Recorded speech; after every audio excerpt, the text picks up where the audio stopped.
I now, with pleasure, recognize the ranking member of the committee, Mrs. Waters, for a 4-minute opening statement.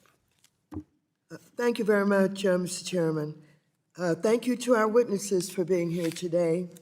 During the Thanksgiving break, a lot of us heard the same thing from our constituents. Buying the groceries for Thanksgiving dinner was much, much more expensive this year. On top of that, Trump's weakening economy is squeezing families so much that many are concerned that they will need to pull back on holiday spending. After all, didn't Trump say that the children only need $2 and that the $2 might cost more? With economic policies like these, Donald Trump is the Grinch who stole Christmas. But Democrats aren't the only ones raising alarms. Republican Representative Marjorie Taylor Greene, who until recently was a die-hard Trump supporter, acknowledged that under the Trump administration, the cost of living has become unbearably high. Corporate interests are prioritized over the needs of the working class. Small businesses are hurting, and the American dream is slipping out of reach. We were all promised lower costs on day one of Trump's term. Instead, his administration is dismantling the very institutions that keep costs low and the economy stable, including by undermining the independence of the Federal Reserve and forcing independent agencies to serve his personal interests. Americans were promised a reduction in credit card interest payments. Instead, Trump and the Republicans are unlawfully shutting down the Consumer Financial Protection Bureau, the only federal agency focused on making sure that big banks and other financial institutions treat Americans fairly.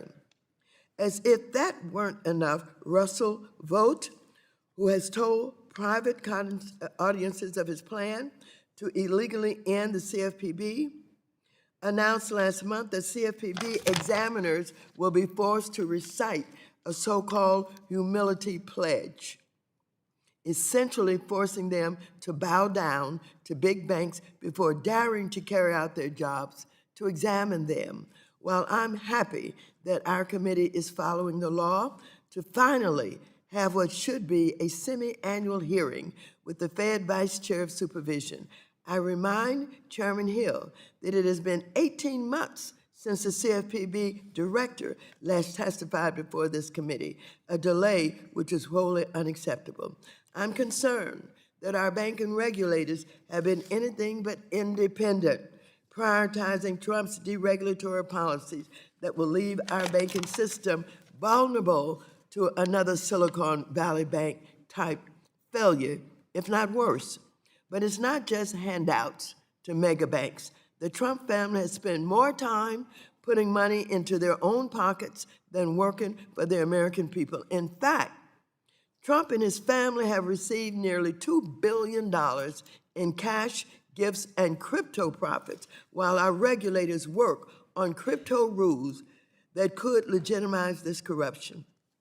We all know the adage that silence is complicity, and I'm deeply disappointed by the ways in which my colleagues on the other side of the aisle have remained silent and enabled this president's policy.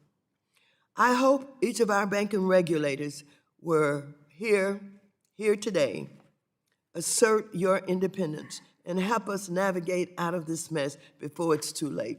I yield back. Gentlewoman,